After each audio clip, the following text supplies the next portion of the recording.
One of the things that really keeps readers turning the pages is hooks. And writing them can be an art. There's a lot more to a hook than just creating a sentence that ends with a question mark. You don't want to just kind of create something that's just there and kind of hokey. You want it to really keep the reader compelled to turn the pages. If you've seen my video on scenes, then you know that the best ending for a scene is a disaster of some kind. It doesn't have to all fall apart, but the character has to fail in some way, because what the reader wants to see is them pick themselves up and go on again. So when you're thinking about that disaster, how things are going to end badly, and they can either end badly emotionally or externally, which is the physical plot. However things are going to end for your character, see if you can make that a little bit bigger. I want you to apply what I call my rule of 6. And if you've watched my other videos, then you've seen me talk about this. I want you to come up with 6 different endings for that scene and see which one really jumps out at you. Your gut will tell you which one is the right one to use. And see if you can end it with a little bit more tension and a little bit higher stakes for the character. Because if you look at a plot chart, the stakes continue to rise. Things continue to get worse for the character until they finally learn their lesson and become the people they were meant to be and achieve their goal. And raising the stakes is a great way to keep the reader hooked and turning the pages.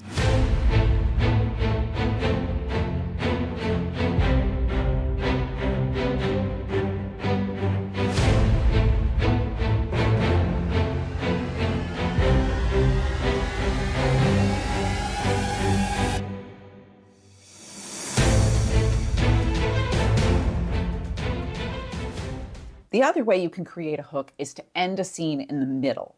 So sometimes you just want to end where the character's about to make a big decision or something bad is about to come. It's sort of like the character going up the dark stairs and you know the bad guy's on the other side, and that tension of them going up the stairs keeps us glued to the screen to see what happens when they reach the bad guy. Now, not every scene will work for this, but look at maybe cutting your scene in half and seeing if you can switch point of views for the next scene, because then the reader will be wondering what happened with this character, or jump to an entirely different space in the book. If you have a couple of plot lines going, like The Troop by Nick Cutter, then you can have something happen over here, end it abruptly in the middle, and then skip over to here, and the reader's like, well, what happened over here? What happened? What happened? So they're reading through this part to get to where you wrap up what happened.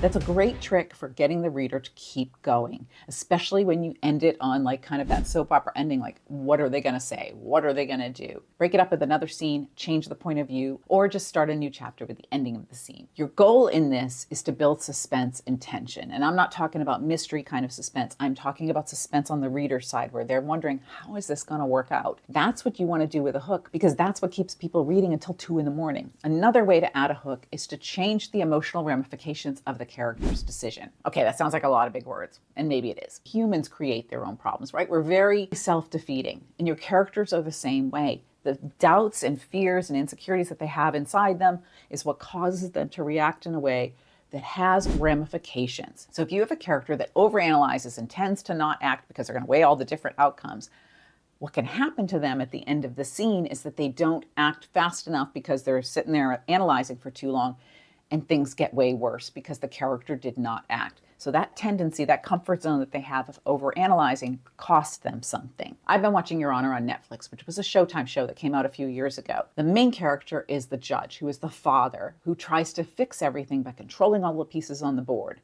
The more he controls, which is his way of dealing with his stress and tension, he's trying to kind of make everything fit the box that he wants it to go into, the more it gets out of control, because it is costing him every time he makes a move that is controlling.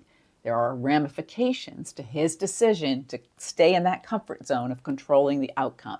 And so that makes things worse and worse and worse for him. And if you've seen the end of season 1, you know that that costs him a whole lot.